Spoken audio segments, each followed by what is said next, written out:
Hello guys, welcome back to my channel. Guys, आज की इस वीडियो में हम पढ़ेंगे the chapter dust of snow. ये पोएम है जिसके राइटर हैं रॉबर्ट फ्रॉस्ट। तो आज हम इस वीडियो में पूरा ये पोएम भी पढ़ेंगे और मैं आपको इसके इम्पॉर्टेंट चीज़ें भी बताऊंगा, जैसे लिटरेरी डिवाइस। वो बहुत बार पूछे जाते हैं एग्ज़ाम में। तो चलिए शुरू करते हैं। The way a crow shook down on me, the dust of snow from a hemlock tree had given my heart a change of mood and saved some part of a day I had lived. तो इसमें narrator कहते हैं कि जिस तरीके से एक crow ने उनके ऊपर स्नो के डस्ट मतलब स्नो के छोटे छोटे पार्टिकल्स गिर दिए और वो हेमलॉक ट्री पर था क्रो, तो उससे जो नरेटर का हर्ट था यानी नरेटर का मूड था वो एकदम से चेंज हो गया। और नरेटर ने जितना भी पार्ट अपना डे का बेकार कर दिया था, यहाँ पर लिखे हुए भी है meaning, rude held in regret, जितना भी पार्ट पूरा डे का नरेटर ने पछतावे में बिता दिया था वो उसका क्रो ने बचा लिया बाकी का समय। और यहाँ पर हेमलॉक ट्री के बारे में बताया गया है कि एक पॉइजनस ट्री होता है जिसमें स्मॉल वाइट फ्लावर्स होते हैं।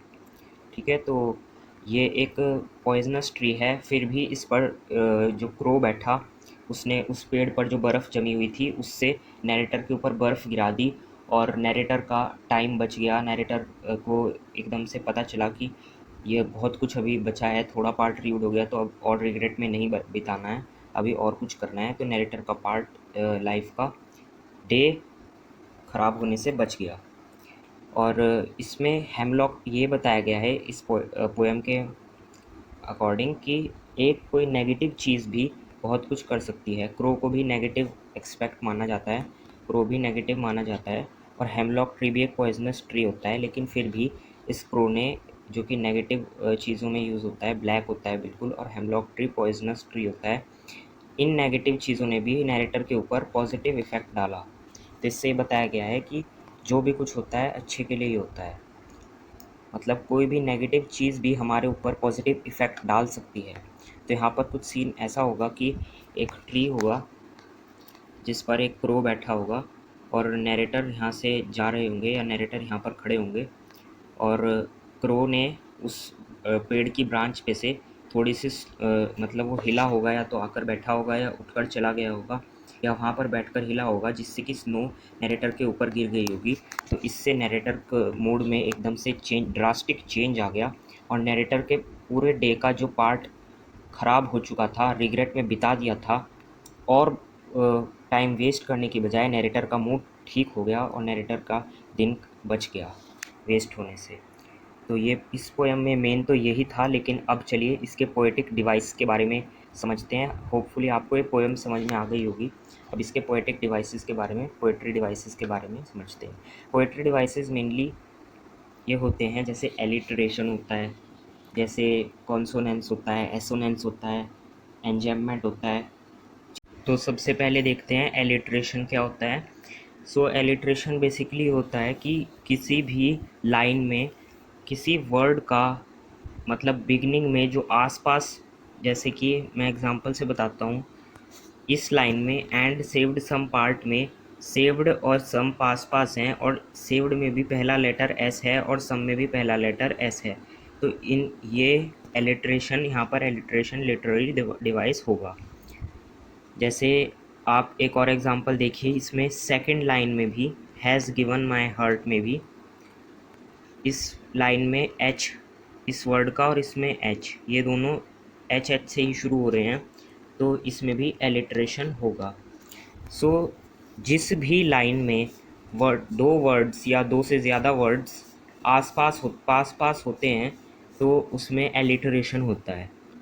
अब जैसे हैज़ और हैड, इन दोनों में भी एच एच है, लेकिन ये एक ही लाइन में नहीं है, ये पास नहीं है, बहुत दूर हैं, तो इसमें एलिट्रेशन नहीं हो सकता। होपफुली आपको एलिट्रेशन समझ में आया होगा। अब दूसरा देखते हैं एन्जैम्पमेंट। तो एन्जैम्पमेंट बेसिकली ये होता है, जैसे the way a crow Shuk down on me, इस पूरे पोएम में कहीं पर भी एक लाइन ख़त्म होने के बाद कॉमा, फुल स्टॉप मार्क या कुछ और पंक्चुएशन मार्क नहीं है, तो ये पूरी पोएम में ही एन्जैम्पमेंट है, तो ये एन्जैम्पमेंट कहलाता है। और फिर एक और लिटरेरी डिवाइस होता है, उसका नाम है एसोनेंस। एसोनेंस ये होता है कि जैसे वोवल साउंड रिपीट होती है, जैसे the way a crow Shuk down on me. इनमें तो वो मतलब वोवल मतलब A E I O U, ये तो आपको पता ही होगा, A E I O U, ये सब वोवल कहलाते हैं। तो एसोनेंस में वोवल की साउंड रिपीट होती है किसी एक लाइन में, जैसे शुक डाउन ऑन मी, तो आप बोल के देखिए शुक डाउन ऑन मी, तो इसमें ओ साउंड रिपीट हो रही है पूरी लाइन में, तो इसलिए यहाँ पर एसोनेंस आएगा। और उसका ही उल्टा होता है कॉन्सोनेंस, उसमें कॉन्सोनेंट लेटर की रिपीटेशन होता है। A E I O U को छोड़ के सब कॉन्सोनेंट हैं, जिस भी लाइन में कॉन्सोनेंट साउंड का रिपीटेशन हो रहा है वो कॉन्सोनेंस कहलाता है। तो इसमें पोएम में तो यही 3 लिटरेरी डिवाइसेस थे, एलिटरेशन, एन्जैम्पमेंट, एसोनेंस। अब देखते हैं राइमिंग स्कीम। राइमिंग स्कीम होती है कि किसी पोएम में क्या राइम बन रही है, जैसे the way a crow, her poem में राइम होती है mostly. The way a crow Shuk down on me, the dust of snow from a hemlock tree. तो यहाँ पर आप देख सकते हैं कि क्रो और स्नो बोलने में सेम लग रहे हैं, क्रो स्नो ये राइम बना रहे हैं एक। तो इसलिए राइमिंग स्कीम में हम ऐसे लेते हैं, जैसे क्रो को ए ले लिया हमने, और इसमें स्नो भी, तो ये भी ए तो ये भी ए, इसको हमने ए मान लिया।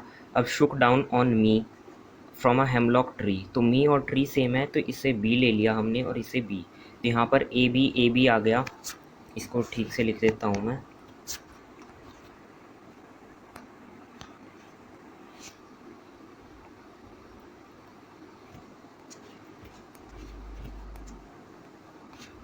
ये देखिए ए बी यहाँ पर ये आ जाएगा। और नीचे वाली पोयम में राइमिंग स्कीम है has given my hurt a change of mood, तो ए बी तो हम ऊपर ले चुके हैं, यहाँ पे हर्ट और पार्ट ये दोनों सेम हैं, इसलिए यहाँ पर इसको हम सी ले लेते हैं और इसको भी हम सी ले लेते हैं। और मूड और रूड भी सेम है, तो ये डी हो गया और ये भी डी हो गया, तो ये सी डी हो गया और ये ए बी हो गया। तो ए बी इस पोएम की राइमिंग स्कीम है A B C D. Hopefully ये सारी चीज़ें आपको समझ में आई होंगी। ये चैप्टर में इतना ही है। अगर आपको कुछ चीज़ समझ में नहीं आई तो आप नीचे कमेंट सेक्शन में लिख सकते हैं, और डिस्क्रिप्शन में 2 चैप्टर का लिंक है जो कि अब तक पढ़ा चुके हैं। इस चैनल पे आपको सारा स्टडी मटेरियल अवेलेबल करवाने की पूरी कोशिश करूँगा। पूरा NCERT line by line explanation मिल रहा है इस पे आपको। अभी और भी वीडियोज़ आएंगी डेली, तो शायद आ जाएंगी। तो फिर इसको सब्सक्राइब भी कर सकते हैं आप, जिससे कि आपको नोटिफिकेशन मिल सके और आप अच्छे से पढ़ सकें। ठीक है, तो फिर thank you for watching, bye.